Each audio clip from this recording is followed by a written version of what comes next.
Hai adik-adik, selamat datang kembali di channel kami Maco Mat Konsep.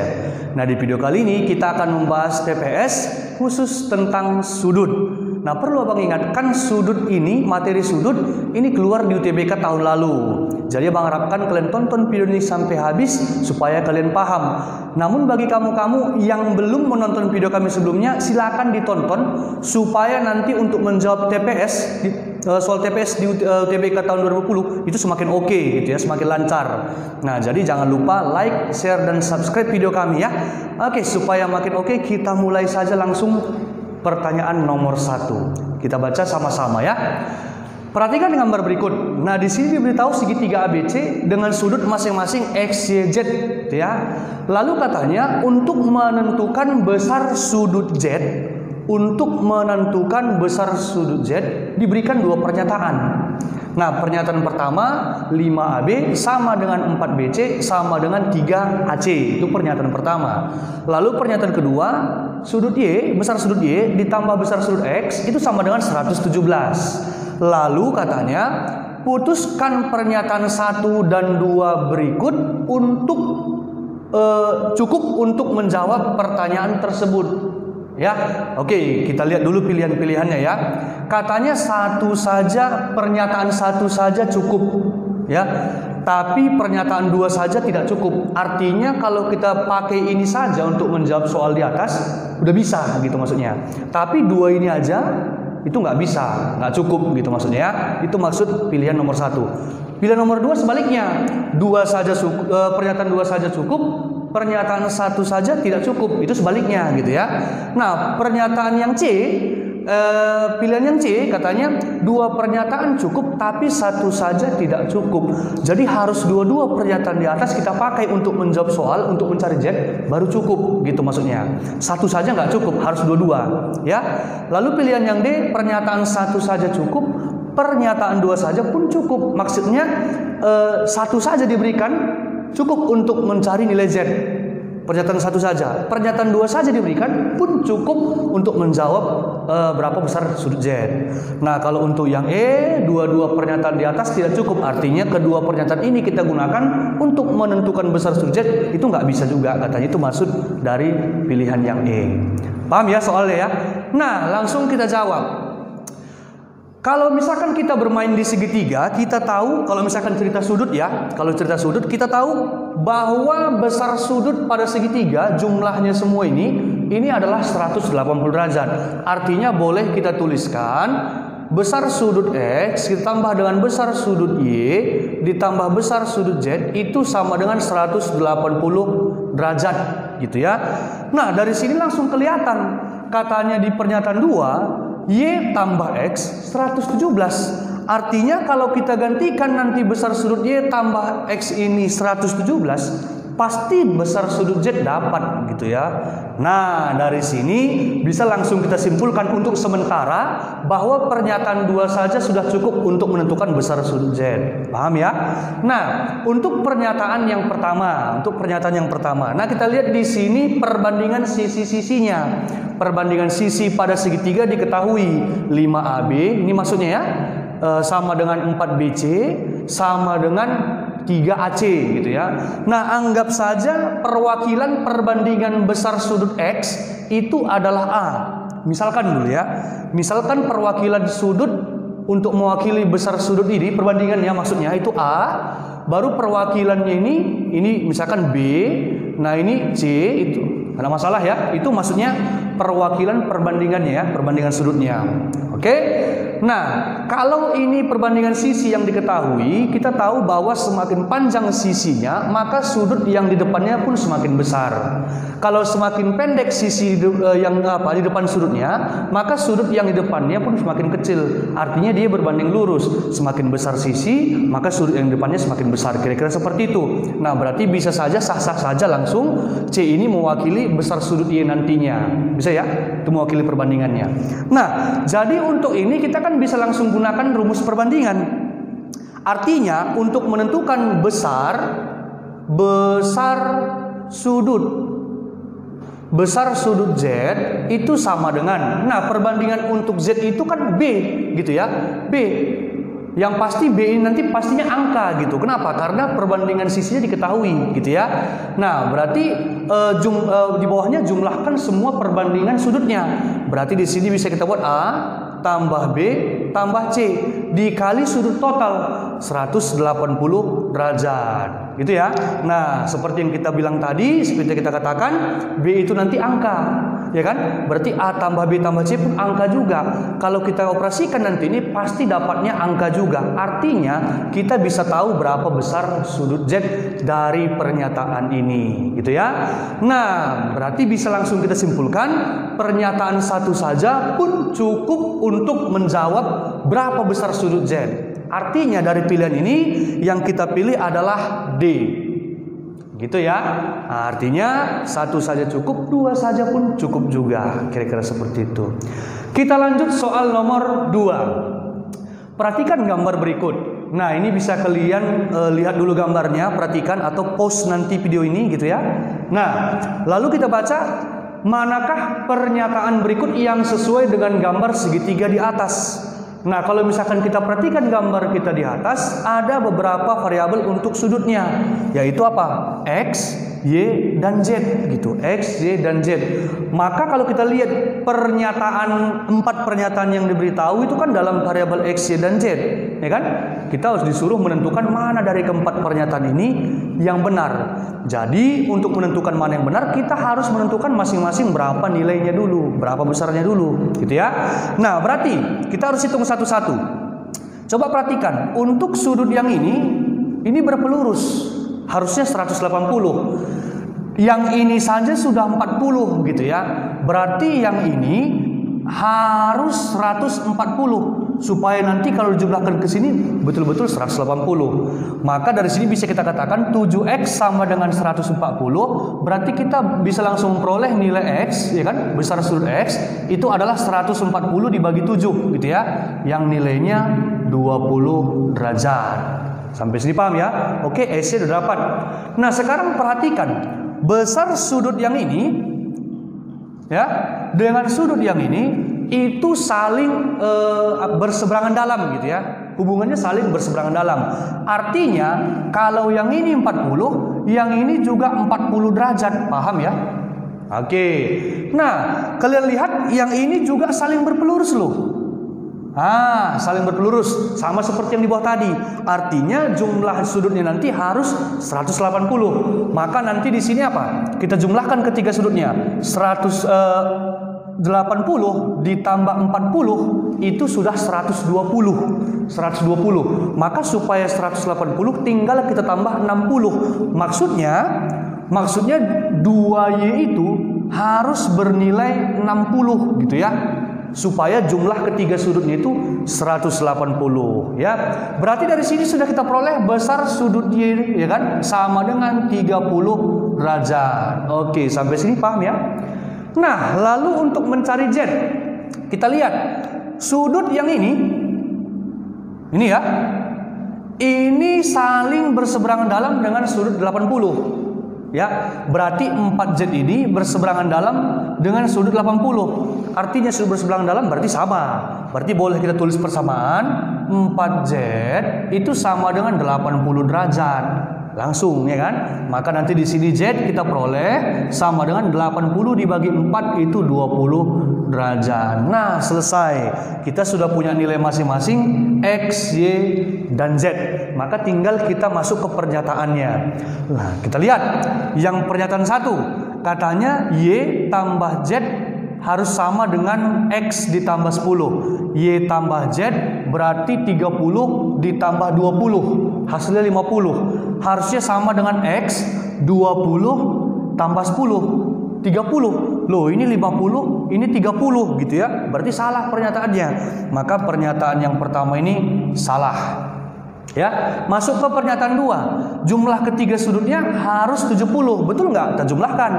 30 ditambah 20 50 ditambah 20 70. Benar gitu ya. Maka pernyataan 2 benar.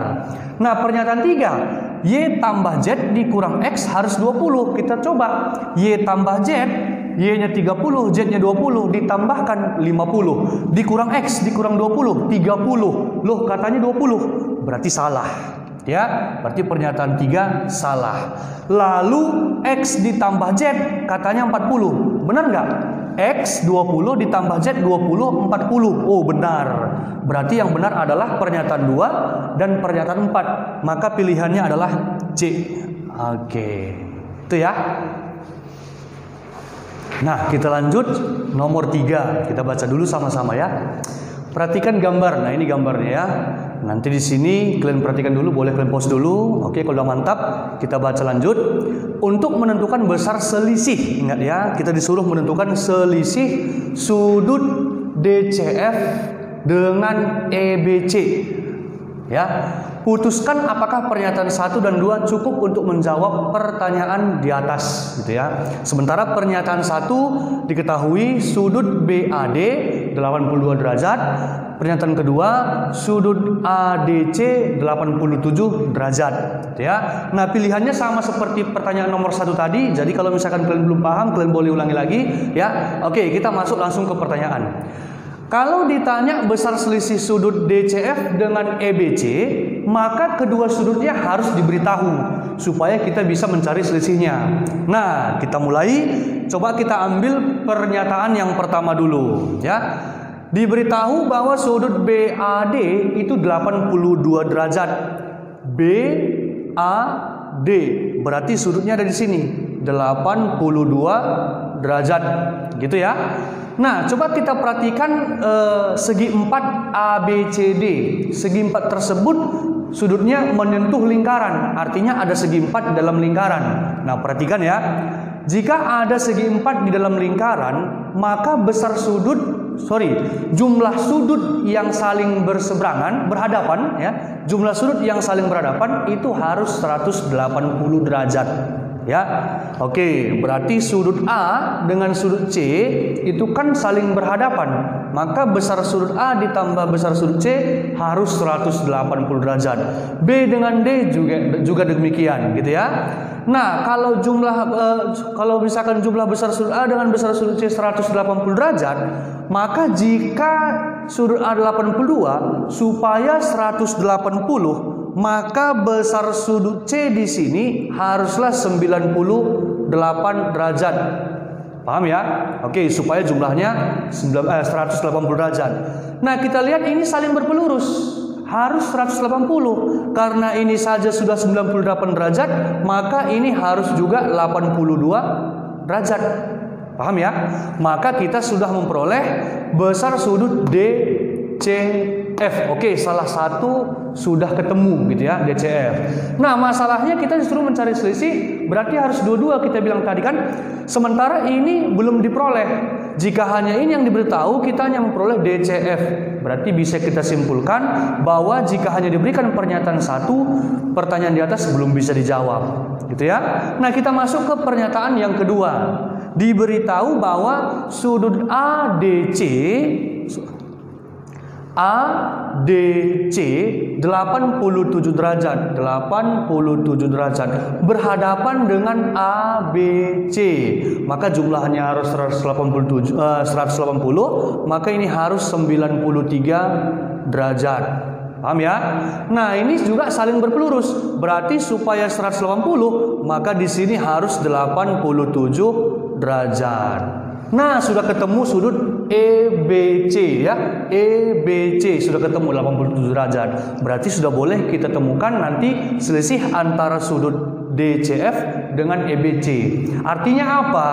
Untuk memperoleh selisihnya, kedua pernyataan ini harus diberitahu, gitu ya. Berarti dari sini jawaban yang paling benar adalah C. Kedua pernyataan harus diberitahu. Nah, kita lanjut soal nomor 4. Perhatikan gambar berikut. Oke, kalian perhatikan dulu. Sudah mantap? Oke, kita lanjut.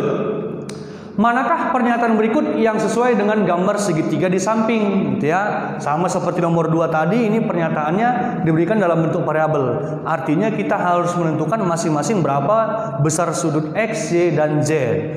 Nah, di sini ada segitiga PQR, ya kan? Ada segitiga PSG, PSR, berarti ada 3 segitiga gitu kan. Tapi kita cenderung menjawab memperhatikan 2 saja nanti. Yang pertama coba kita perhatikan segitiga PSQ.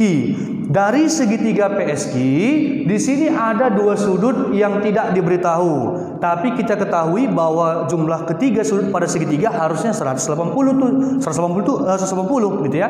Jadi bisa kita katakan di sini sudut Y ya kan ditambah sudut Z ditambah 89 ini harusnya 180 derajat gitu ya. Itu yang pertama. Dari sini ternyata bisa kita peroleh sudut Y ditambah sudut Z itu sama dengan berarti 180 ini 89 nya kita pindah cross kanan maka kita peroleh 91 derajat ya. Nah, inilah dulu persamaan yang kita peroleh.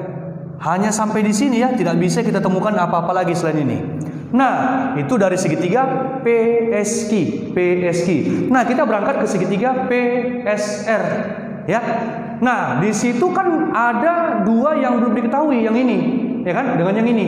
Cuman untuk yang ini sudut S ini PSR ini bisa kita ketahui dari sini. Ini kan harusnya berpelurus ya.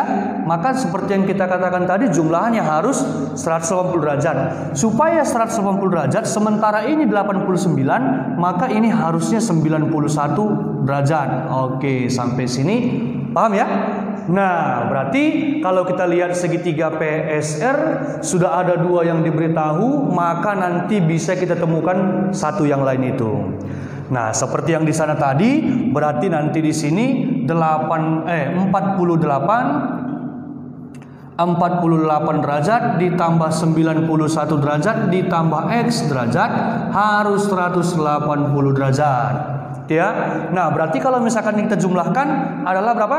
139 gitu ya. 139 kita pindah cross kanan, berarti nanti kita peroleh X sama dengan 180 kurang 139 41. Gitu ya, 41. Berarti di sini kita sudah memperoleh nilai besar sudut X gitu ya, besar sudut X.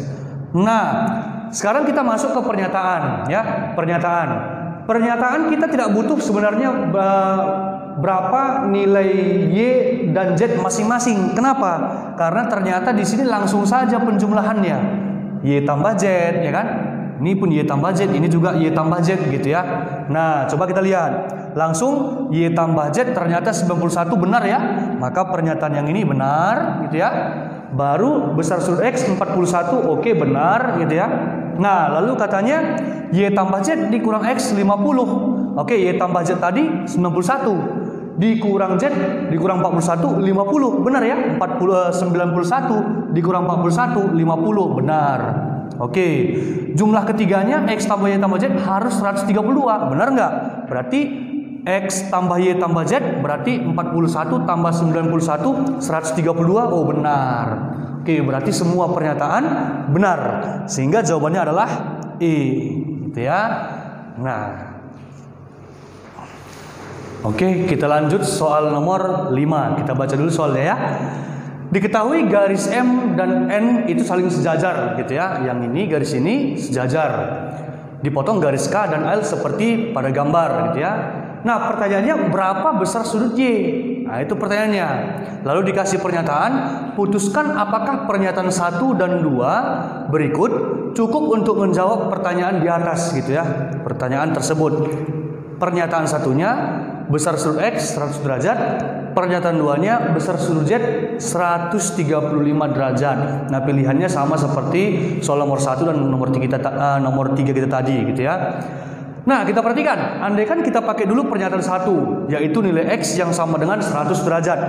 Kita lihat di sini sudut X dengan sudut yang ini itu merupakan saling sehadap. Kalau saling sehadap maka besar sudutnya sama. Berarti karena ini sama dengan ini, maka ini kita katakan 100 derajat. Bisa ya? Ini dari sini ya. Nah, kalau ini 100 dan ini berpelurus, maka supaya ini kan kalau berpelurus 180 derajat gitu ya. Berarti supaya 180 derajat, maka besar sudut yang ini ya, ini harus 80 derajat. Cocok ya? Berarti jumlahnya ini kan harus 180. Karena ini 100 berarti yang ini 80 derajat. Oke. Nah, kita pengen mencari nilai Y. Y itu berada pada segitiga ini. Sementara yang diketahui hanya masih di sini. Itulah 80 derajat. Sementara yang ini belum diketahui, berarti kita belum bisa memperoleh nilai Y. Jadi kesimpulan sementaranya, pernyataan satu saja tidak cukup untuk mencari nilai Y.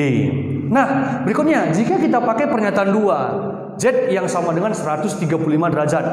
Nah, kalau seandainya Z ini kita gantikan sama dengan 135 derajat dan ini saling berpelurus, maka besar sudut di sini kalau dijumlahkan dengan sudut di sini harus 180 derajat.